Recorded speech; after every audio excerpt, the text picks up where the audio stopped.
Donc, on est en Israël à Bat Yam, dans un hôtel où vous habitez. Vous vous êtes réfugié en quelque sorte parce que vous avez fait le programme Taglit, c'est ça? Oui, c'est ça. On est passé au programme Taglit.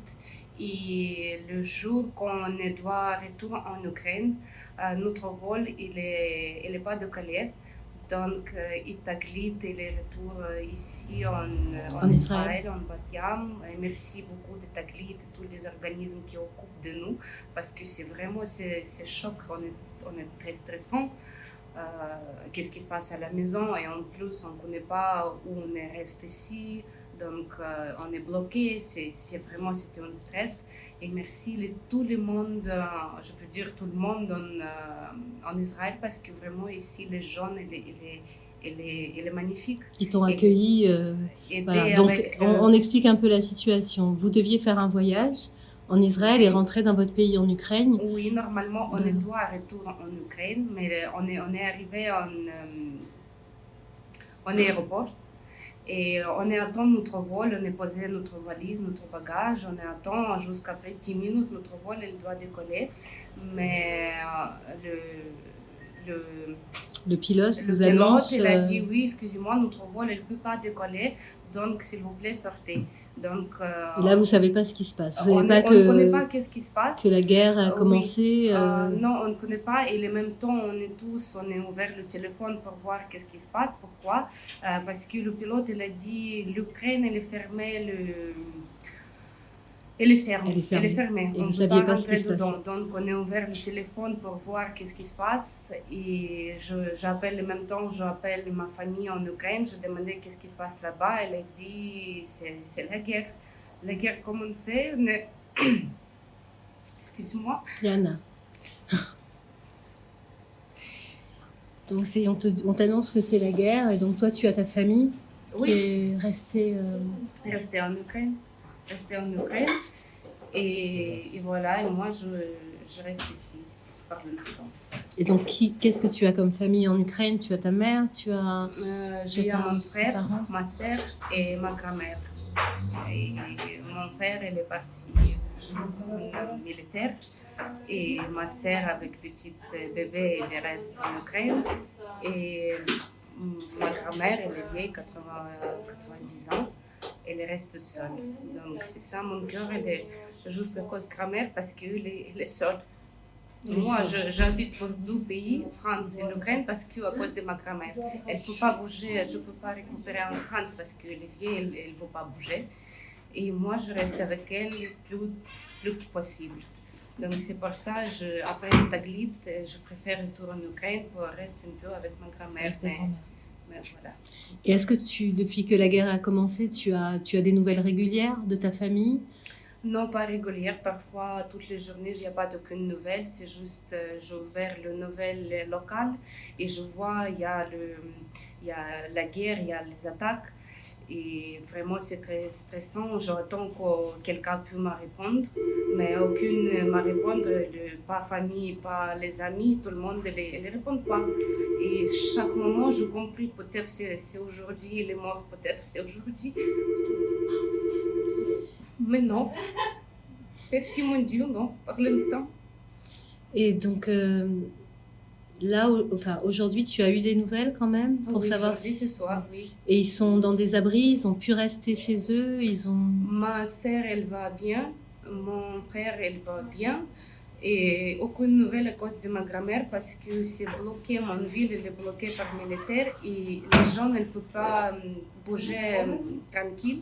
Donc, le pièce où habite ma grand-mère, aucune personne ne peut pas bouger. Donc, on attend, on espère que ça arrête vite, plutôt que possible. Donc, aucune nouvelle, déjà 3 jours, aucune nouvelle à cause de ma grand-mère. Est-ce que vous imaginiez que Poutine allait décider de rentrer comme ça dans votre pays? Мы, наверное, немножко реально смотрели на вещи у нас дома, и перед отъездом мы с мужем это обсуждали, и этот вариант тоже. Поэтому... On était réaliste et avant, on attend Poutine il arrive, on était réaliste. Et avant je partais en Israël, on est parlé avec mon mari si cette situation elle commençait. Обсуждали, что мы будем делать в таком случае заранее. On a parlé qu'est-ce qu'on doit faire si cette situation elle arrive. Et donc, pour l'instant, les villes ont été occupées. Vos villes ont été occupées ou pas encore? Oui, notre ville, elle est occupée, c'est la guerre, c'est vraiment la guerre. C'est pas, si avant on regardait les nouvelles, Donetsk, Lugansk, et c'était juste nouvelles, on n'est pas vu. Maintenant, on est vu dans nos propres yeux, notre famille, elle est ouverte, la caméra, et moi je vois tous les villes, elle est cassée, tous les magasins, elle est fermée, il n'y a pas de les alimentaires. D'accord, s'il y a... Parce qu'il paraît qu'il y a de l'argent, enfin, que vous avez de l'argent pour acheter à manger, mais Non, il n'y a pas de nourriture. C'est ça. En plus, il n'y a pas de l'argent parce que maintenant, le banque elle est bloqué, la carte. Donc, on ne peut pas retirer des sous. Donc, il n'y a pas de liquide. Le magasin, il est fermé, il ne veut pas être ouvert. Et en plus, il y a un magasin qui est ouvert, mais il n'y a pas de choses. Il n'y a pas de choses. Donc, vous ne pouvez pas nourrir vos enfants. Bah oui. Donc, c'est quoi la solution? C'est de partir en Pologne? C'est de marcher? C'est de faire quoi? Oui, Pologne, elle a dit oui, on est ouvert pour les jeunes, mais en Pologne, il peut rentrer juste les jeunes qui sont déjà à côté de Pologne. D'accord. Majorité des jeunes, ils ne peuvent pas bouger. C'est dangereux. Il y a pas de... Les gens qui n'ont pas de voiture, parce qu'il y a beaucoup les familles qui n'ont pas de voiture. Donc, les jeunes, ils sont bloqués par ville. Par exemple, ma ville, elle est bloquée d'autour. Aucune personne ne peut pas sortir dehors. Donc, on est bloqué, il n'y a pas de alimentaires. Notre hôpital, il est occupé, il n'y a pas de médicaments parce que beaucoup de gens qui sont dans l'hôpital en urgence. Les gens qui étaient avant en hôpital avec corona, avec tuberculose, avec les autres maladies, maintenant, il est retour à la maison parce que les hôpitaux sont occupés juste avec le militaire. Donc, je peux imaginer qu'est-ce qui se passe après. Et avec l'espoir, voilà, on a annoncé aux nouvelles en tout cas qu'il y avait peut-être un espoir, en tout cas d'une discussion entre Zelensky et les forces russes. Est-ce que vous y croyez à cet espoir ou vous pensez que c'est encore une manigance? Non, je ne crois pas avec discussion contre notre président et Poutine parce que Poutine, c'est la personne qui connaît pas, qui n'accepte pas de discussion. Il a dit oui, mais il fait non. Donc, on ne croit pas. Et maintenant, à mon avis, c'est la seule solution que quand tout le monde